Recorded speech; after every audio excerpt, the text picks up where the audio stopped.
اور یہ کوئی دن کی بات ہے کہ اب مسجد اقصی کا نمبر آیا کہ آیا، اس کے لیے پوری تیاریاں ہو چکی ہیں۔ یروشلم کا مشرقی حصہ خالی کرایا جا چکا ہے، اس کے اندر اب پورا تسلط یہودی کر رہے ہیں، یہاں تک کہ اب کہ یاسر عرفات صاحب نے بھی کچھ نہ کچھ جو ہے احتجاج کی بات کی ہے، حالانکہ اب تک ہر بات مان کر منقار زیرے پر تھا، لیکن یہ کہ ایک وقت آتا ہے آخر کار اسے بھی کچھ بولنا پڑ گیا ہے۔ لیکن یہودی اب پیچھے قدم ہٹانے والا نہیں ہے، ان کا تھرڈ ٹیمپل 30ویں مرتبہ ہیکل سلیمانی تعمیر ہونا ہے۔ نوٹ کر لیجئے، ان کے لیے وہ وہی کچھ ہے جو ہمارے لیے کعبہ ہے، ان کے لیے ہیکل سلیمانی بالکل وہی حیثیت رکھتا ہے جو ہمارے لیے کعبہ۔ وہ ہیکل سلیمانی ایک مرتبہ پہلے نبوکدنضر کے ہاتھوں مسمار ہوا، پھر سن 70 عیسوی میں ٹائٹس کے ہاتھوں مسمار ہوا، سن 70 کے بعد آج 1995 میں کتنے برس ہو گئے؟ پورے 1925 برس ہو گئے کہ ان کا کعبہ زمین بوس پڑا ہوا ہے۔ اب تک تو ان کا بس نہیں تھا، اب تو بس ہے کہ نہیں؟ اب ان کی حکومت ہے کہ نہیں؟ اب شاہ حسن ہو چاہے شاہ حسین، ان کے نوکر اور چاکر ہیں یا نہیں؟ اب انہیں ڈر کس کا ہے؟ لہذا کوئی دن کی بات ہے مسجد اقصی شہید ہوگی اور ٹیمپل کی تعمیر شروع ہوگی۔ یہ تو بہرحال ایک نقشہ ہے۔ اگلا نقشہ آپ کو بتانا چاہتا ہوں، ایک دوسری تصویر ہے۔ یہ تصویر ہے زمینی، ایک تصویر ہے آسمانی۔ وَمَكَرُوا وَمَكَرَ اللَّهُ وَاللَّهُ خَيْرُ الْمَاكِرِينَ، انہوں نے اپنی سی تدبیریں کی، اللہ نے اپنی تدبیر کی، اور ظاہر بات ہے اللہ کی تدبیر سے بہتر تدبیر کس کی ہوگی؟ چنانچہ یہودیوں کی سازشیں اس وقت بھی ناکام ہوئی تھی یا نہیں؟ ظاہر بات ہے جاء الحق وزهق الباطل ان الباطل كان زهوقا۔ لہذا یہ آیتیں دونوں اعلان کر رہی ہیں کہ یہودیوں کی سازشیں بالآخر ناکام ہوں گی اور دین حق کا بول بالا ہو کر رہے گا۔ یہ تو ان آیتوں سے ظاہر ہے۔ یریدون لیطفئوا نور اللہ بافواہہم واللہ متم نورہ ولو کرہ الکافرون۔ یریدون ان یطفئوا نور اللہ بافواہہم ویابى اللہ الا یتم نورہ ولو کرہ الکافرون۔ هو الذی ارسل رسولہ بالہدی ودین الحق لیظہرہ علی الدین کلہ ولو کرہ المشرکون۔ اللہ نے تو بھیجا ہی ہے اپنے رسول کو اس فیصلے کے ساتھ اور یہ ذمہ داری اور مشن دے کر کہ جو دین حق آپ کو دے کر بھیجا جا رہا ہے اسے غالب کیجئے، نافذ کیجئے، قائم کیجئے، اس مشن کے ساتھ بھیجا جا رہا ہے۔ اور وہ بہرحال آیا جاء الحق وزهق الباطل ان الباطل كان زهوقا۔ لیکن نوٹ کرنے کی بات یہ ہے، ذرا یہاں تھوڑا سا تحمل کے ساتھ غور کیجئے گا، کہیں میرے خلاف کوئی فتویٰ دینا شروع کر دیں۔ کیا حضور کا مقصد بعثت اس وقت مکمل ہو گیا تھا؟ ایک درجے میں ہو گیا کہ جزیرہ نما عرب پر اللہ کے نور کا بھی اتمام ہو گیا، اللہ کا دین بھی غالب ہو گیا۔ ہو گیا کہ نہیں ہو گیا؟ لیکن کیا محمد الرسول اللہ صرف عرب کے لیے بھیجے گئے تھے؟ قرآن کہتا ہے ببانگ دہل وَمَا أَرْسَلْنَاكَ إِلَّا كَافَّةً لِلنَّاسِ بَشِيرًا وَنَذِيرًا۔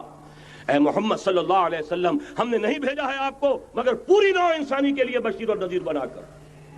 تو جان لیجئے کہ یہ مقصد بعثت محمدی صلی اللہ علیہ وسلم بتمام و کمال اس وقت پورا ہوگا جب کل عالم انسانیت پر، کل روئے ارضی پر اللہ کا دین اسی طرح غالب ہو جائے گا جس طرح کہ محمد الرسول اللہ والذین معہ صلی اللہ علیہ وسلم ورضی اللہ تعالیٰ عنہم اجمعین، ان کے ہاتھوں سے، ان کے ایثار سے، ان کی قربانیوں سے، جن کا نقشہ آپ کے سامنے مولانا کھینچ چکے ہیں، ان کے اثار، ان کی قربانیاں، ان کی محنت، ان کی جفاکشی، ان کی سرفروشی، ان کے جان تن من دھن لگا دینے کے نتیجے میں جیسے اس وقت غالب ہوا تھا کل روئے ارضی پر غالب ہوگا، تب کہیں جا کر مقصد بعثت محمدی مکمل ہوگا۔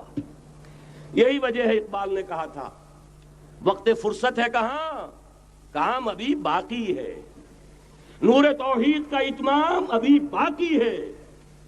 لیکن ساتھ ہی خوشخبری بھی دی تھی، یہ چمن معمور ہوگا نغمہ توحید سے، آئے گا وہ دور، یہ چمن معمور ہوگا نغمہ توحید سے، لازماً آ کر رہے گا۔ لہذا اب اس کے درمیان جو یہ فصل ہے اس کو سوچئے۔ لیکن میں اس سے پہلے ذرا وہ حدیثیں کہ جن میں حضور کی صحیح پیشن گوئیاں آئی ہیں بڑی تیزی کے ساتھ آپ کو سنا دینا چاہتا ہوں، اور اس کی وجہ کیا ہے۔ یہ زمینی حالات جنہیں میں نے کہا کہ انہیں دیکھیں، ظاہر بات ہے کبوتر کی طرح آنکھیں بند کرنے کا تو فائدہ نہیں، حقیقت کو دیکھنا پڑے گا۔ حقیقت کو دیکھتے ہیں تو دل بیٹھ جاتا ہے، مایوسی کے اندھیارے چھا جاتے ہیں، امید کی کوئی کرن کہیں نظر نہیں آتی، کہاں نظر آئے؟ مولانا نے کتنا عمدہ نقشہ کھینچا ہے، کہاں ہے وہ اسلام؟ مسلمان تو ہیں، 1 ارب سے زیادہ ہیں، لیکن کوئی پوچھے 1 انچ زمین دکھاؤ جہاں اسلام تم نے نافذ کیا ہو، تو وہاں ہمارے ہاتھوں کے طوطے اڑ جائیں گے۔ نتیجہ یہ ہے کہ حالات تو زمینی جو ہے وہ ہے مایوس کن۔ اس میں ظاہر بات ہے کہ امید کا دامن تھامنے کے لیے ہمیں کوئی چیز چاہیے، اور وہ چیز ہے جو محمد عربی صلی اللہ علیہ وسلم اپنی خوشخبریوں کی شکل میں دے کر گئے۔ آپ نے اپنے دور سے لے کر قیامت تک 5 دور گنوا دیے۔ تکون النبوۃ فیکم ما شاء اللہ ان تکون ثم یرفع اللہ اذا شاء یرفعها ثم تکون خلافۃ علی منہاج النبوۃ ثم تکون ملکا عاضا ثم تکون ملکا جبریا ثم تکون خلافۃ علی منہاج النبوۃ۔ یہ طویل حدیث کا میں نے صرف خلاصہ سنایا ہے آپ کو۔ مسند احمد ابن حنبل کی روایت ہے، حضرت نعمان ابن بشیر راوی ہے رضی اللہ تعالی عنہ۔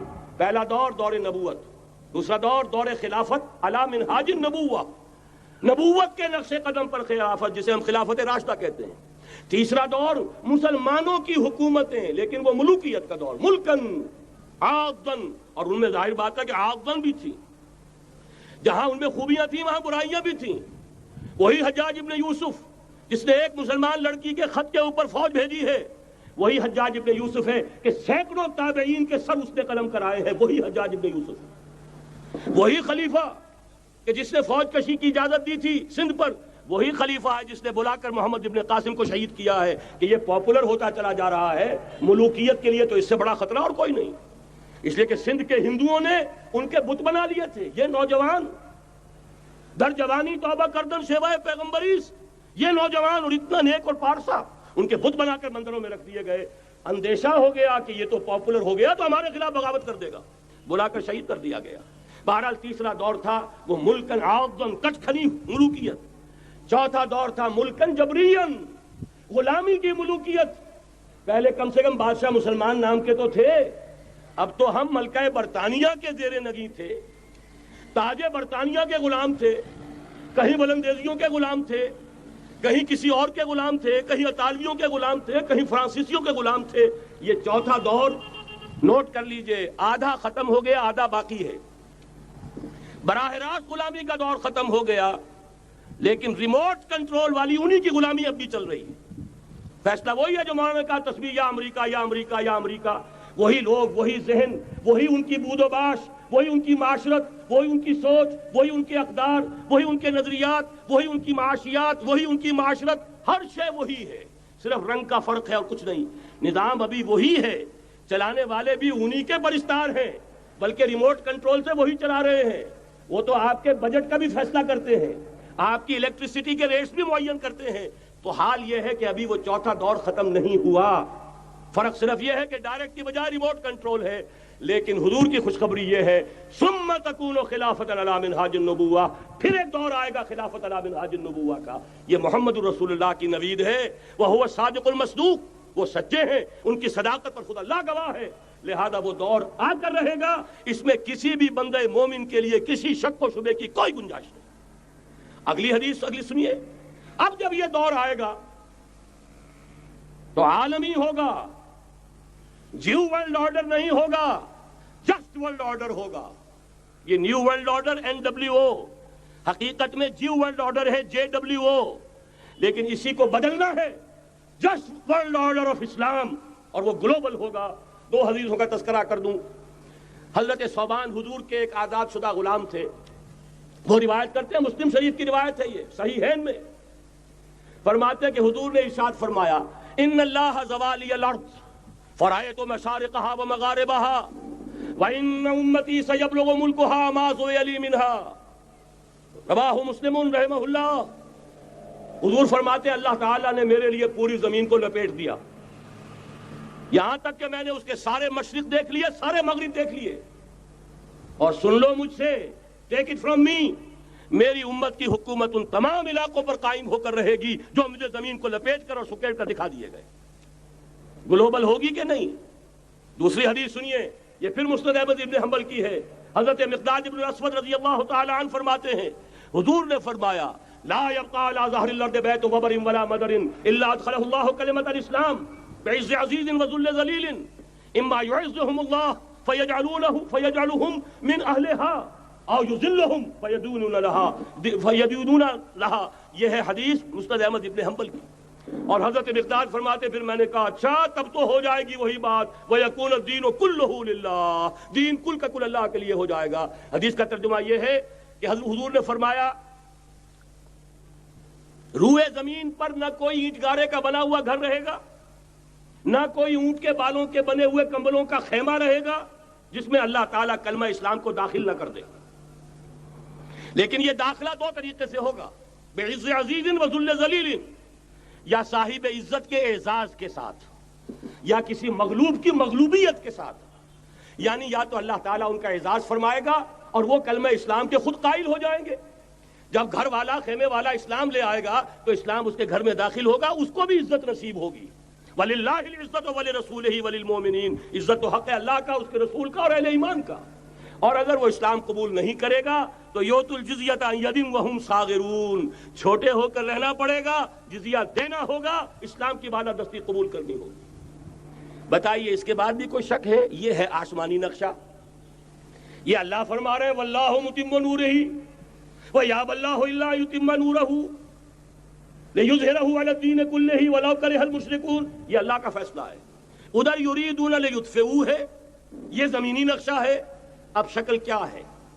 اب میں آپ سے عرض کر دوں کہ ان دونوں کے مابین جو خلا نظر آ رہا ہے، کوئی شخص یقین کے ساتھ نہیں کہہ سکتا کہ اب حالات کا کیا رخ ہوگا، اس لیے کہ ظاہر بات ہے قرآن مجید میں مستقبل کے بارے میں خود حضور سے کہلوایا گیا وَإِنْ أَدْرِي أَقَرِيبٌ أَمْ بَعِيدٌ مَا تُوعَدُونَ، لوگوں مجھے معلوم نہیں ہے کہ جس بات کی تمہیں خبر دی جا رہی ہے وہ قریب آ چکا ہے یا دور ہے۔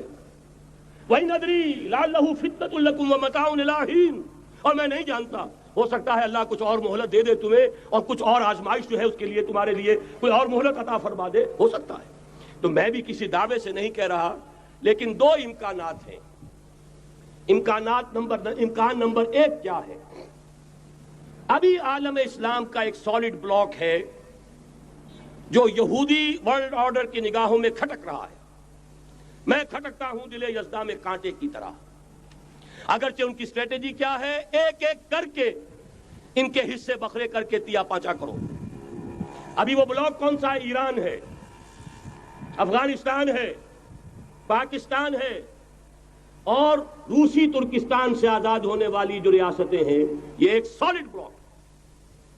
یہ عجمی مسلمان عربی نہیں، عربی گئے، یہ نوٹ کر لیجئے، اس لیے کہ عربوں کو اللہ نے فضیلت دی تھی، محمد ان میں سے تھے صلی اللہ علیہ وسلم، یہ رتبہ بلند ملا جن کو مل گیا۔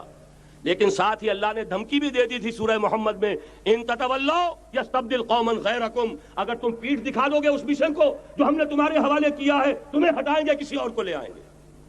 اور یہ بات ہو چکی ہے 13ویں صدی عیسوی میں، 1258 میں، جب سقوط بغداد ہوا ہے، عربوں کے ہاتھ سے عالم اسلام کی قیادت چھین لی گئی، معزول کر دیا گیا۔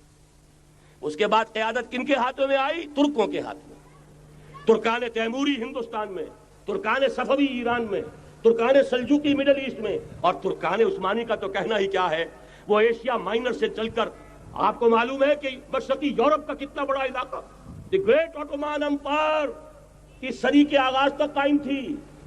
اس صدی میں عجیب عجیب معجزے ہوئے ہیں۔ گریٹ آٹومان امپائر جو 3 بر اعظموں پر محیط، نام و نشان ختم۔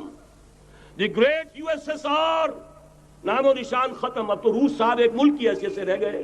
یہ اس صدی میں دو اور وقت نہیں ہے میں اور آپ کو کیا بتاؤں، اس صدی میں تو بڑے بڑے عجیب عجوبے ہوئے ہیں، بڑی بڑی 2 عظیم جنگیں ہو چکی ہیں، تیسری جو ہے سر پر کھڑی ہے، دور نہیں ہے، جس کو حدیث میں کہا گیا ہے الملحمۃ العظمیٰ، تاریخ انسانی کی عظیم ترین جنگ، اور وہی صلیبی جنگ جس کا آغاز بوسنیا سے ہو چکا ہے۔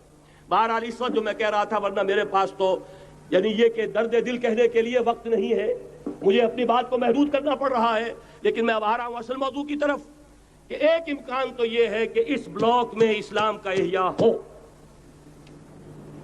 اور اس کے لیے کچھ نویدیں بھی موجود ہیں احادیث نبویہ میں۔ وہ تو آپ نے سنا ہوگا اقبال کا شعر، میرے عرب کو آئی ٹھنڈی ہوا جہاں سے، میرا وطن وہی ہے، میرا وطن وہی ہے۔ حدیث میں آتا ہے یخرج ناس من المشرق یؤتون للمہدی یعنی سلطان ہی، مشرق سے فوجیں نکلیں گی کہ جو کہ مہدی کی حکومت قائم کریں گی۔ یہ مہدی اہل تشیع کے مہدی اور ہیں، ہمارے مہدی اور ہیں۔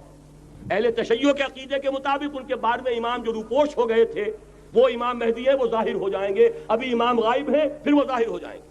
ہمارے نزدیک یہ مہدی پیدا ہوں گے یا ہو چکے ہوں، اور یہ ہوں گے حضرت فاطمہ کی نسل ہی سے رضی اللہ تعالی عنہا، لیکن عالم عرب کے اندر پھر ایک طاقت بن کر ابھریں گے، باطل کی قوتوں کے خلاف جہاد کریں گے، لیکن ان کو مدد آئے گی دو طرف سے، ایک زمینی مدد آئے گی مشرق سے، ایک آسمانی مدد آئے گی، عیسیٰ ابن مریم کا نزول، حضرت مسیح علیہ الصلوۃ والسلام جو زندہ آسمان پر اٹھائے گئے تھے نازل ہوں گے، اور در حقیقت ان دو مددوں کے نتیجے میں پھر یہود کا قلع قمع ہوگا، اور یہی گریٹر اسرائیل ان کا گریٹر گریو یارڈ بن کر رہے گا، عظیم تر قبرستان بن کر رہے گا۔ اس کی بڑی واضح حدیثیں موجود ہیں، اس کی بڑی تفصیلی خبریں موجود ہیں، یہ احادیث کی کتب کے اندر، بدقسمتی سے ہماری اس کی طرف توجہ نہیں۔ ایک تو یہ ہو سکتا ہے، اسی طریقے سے ایک اور حدیث ہے، یخرج من خراسان رایات سود، اور یہ مسلم شریف کی روایت ہے، نوٹ کیجئے گا، نہیں ترمذی شریف کی روایت ہے، یخرج من خراسان رایات سود لا يردها شيء حتى تنصب بإيلیا، اور خراسان حضور کے زمانے میں آج کے افغانستان کا نام تھا۔ یہ افغانستان میں جو جہاد ہوا ہے، غلطیاں ہوئی ہیں اور غلطیوں کا خمیازہ بھگت رہے ہیں، یہ تو اللہ تعالیٰ کی سنت ہے جس میں اللہ نے صحابہ کو بھی ایگزمپٹ نہیں کیا، غلطی کی سزا دی ہے۔ 35 صحابہ کی غلطی غزوہ احد میں ہوئی، جہاں سے حکم تھا کہ مت ہٹنا، 50 میں سے 35 ہٹ گئے، نتیجہ کیا نکلا؟ فتح شکست میں بدل گئی، 70 صحابہ شہید ہو گئے۔ اللہ تعالیٰ نے فرمایا وَلَقَدْ صَدَقَكُمُ اللَّهُ وَعْدَهُ إِذْ تَحُسُّونَهُم بِإِذْنِهِ حَتَّىٰ إِذَا فَشِلْتُمْ وَتَنَازَعْتُمْ فِي الْأَمْرِ وَعَصَيْتُم مِّن بَعْدِ مَا أَرَاكُم مَّا تُحِبُّونَ۔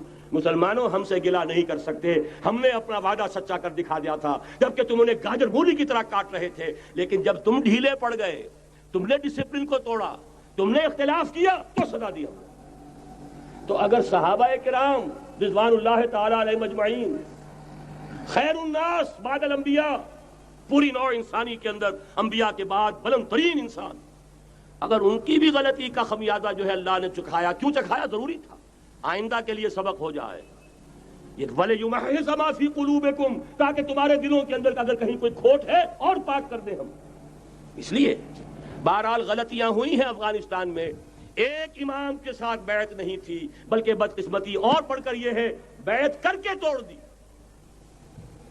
عبد الرسول سیاف صاحب کے ہاتھ پر ہمارے پاکستان کے 7 گروپ جو تھے، انہوں نے عین حرم میں بیٹھ کر بیعت کی اور پاکستان آ کر بیعت توڑ دی،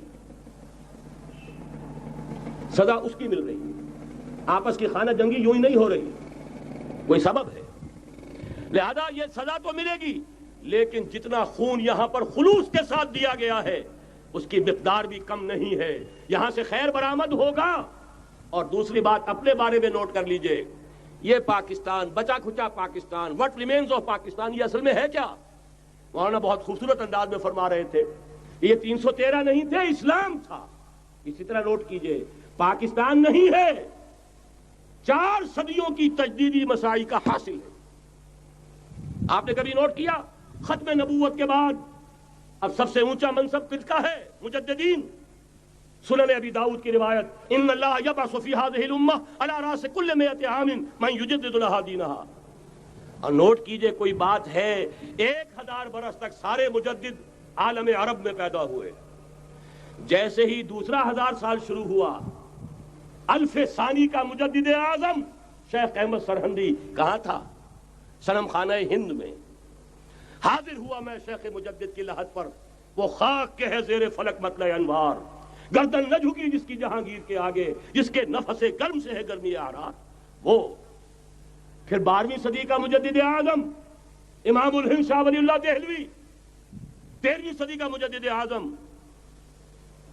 سید احمد بریلوی، اس کے خون کا امین اور اس کے ساتھ کے شہداء کے خون کا امین، ان کے جسموں کا امین آپ کا خطہ ہزارہ، آپ کا خطہ سوات، اس میں ان کی جانیں ہیں جو دی گئی ہیں۔ اور وہ نہایت میں آپ سے عرض کر دوں، دور صحابہ کے بعد اتنا خالص اسلامی جہاد پوری مسلمان تاریخ میں نہیں ملے گا جتنا وہ تحریک شہیدین کا تھا۔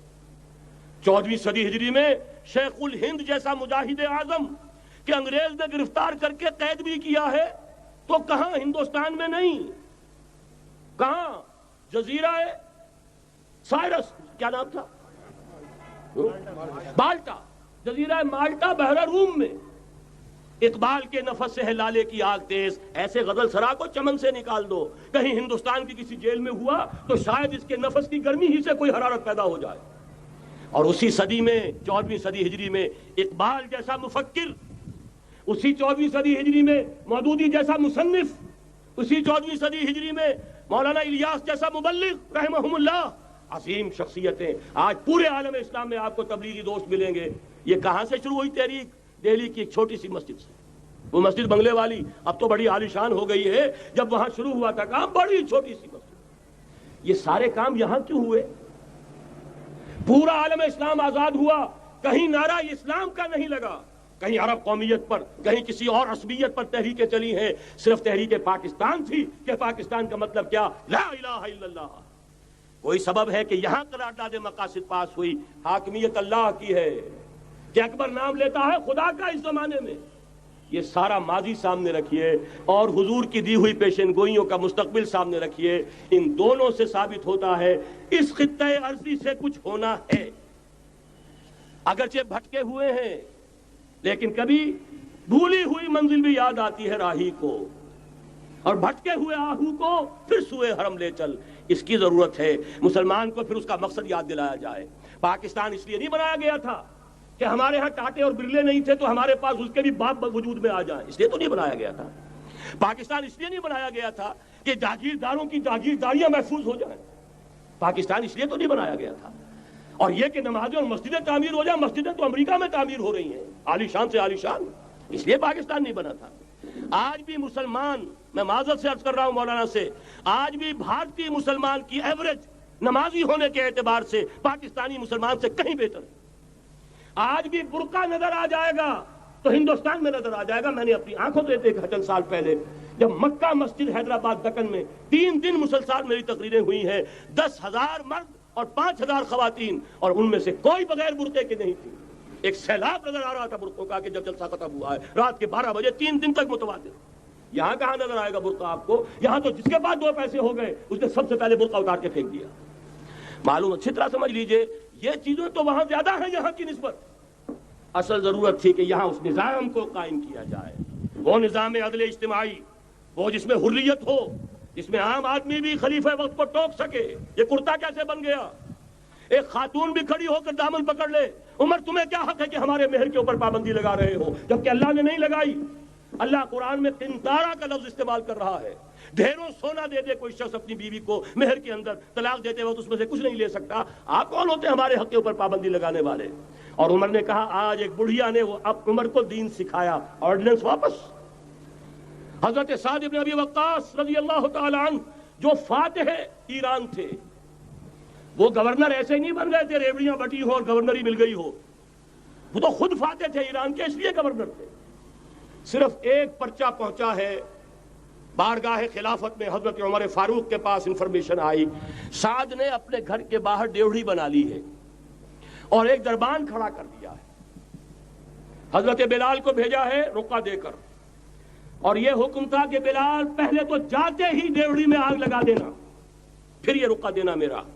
اور رقعے میں لکھا ہوا تھا، اے سعد، لوگوں کو ان کی ماں نے آزاد جانا تھا، تم نے انہیں اپنا غلام کب سے بنا لیا ہے؟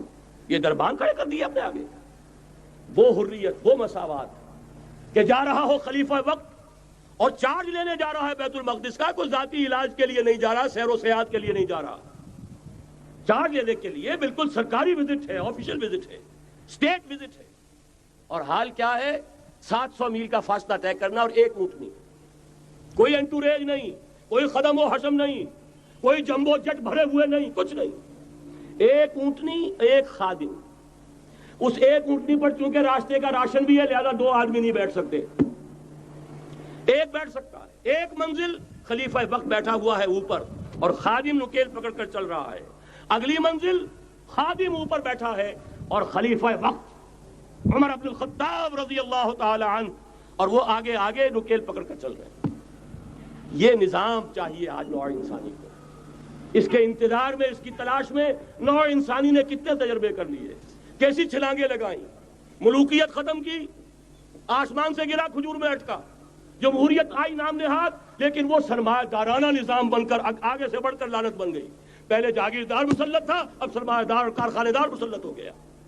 اس سے نکلنے کے لیے زور لگایا، کمیونزم کی طرف گئے، چھلانگ لگائی، اب ایک پارٹی ڈکٹیٹر بن کر بیٹھ گئی۔ انسان رست از یک بنتا افتاد در بندے دیگر، ایک چیز سے غلامی سے نجات پاتا ہے، دوسری میں پھنس جاتا ہے۔ اور کیوں؟ کہ وہ نظام عدل اجتماعی جو محمد عربی کو دے کر بھیجا گیا تھا، اس کے کسٹوڈین سوئے ہوئے ہیں، اس کے کسٹوڈینز کو اندازہ ہی نہیں۔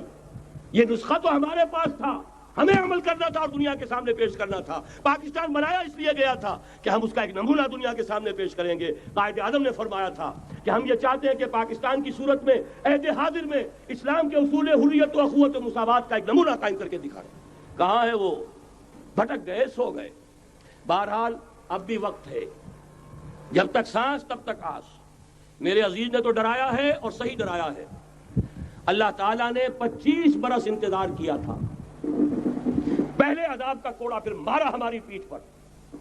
وَلَنُذِيقَنَّهُم مِّنَ الْعَذَابِ الْأَدْنَىٰ دُونَ الْعَذَابِ الْأَكْبَرِ، بڑے عذاب سے پہلے چھوٹا عذاب کا مزہ چکھائیں گے، لَعَلَّهُمْ يَرْجِعُونَ، شاید کہ لوٹ آئیں۔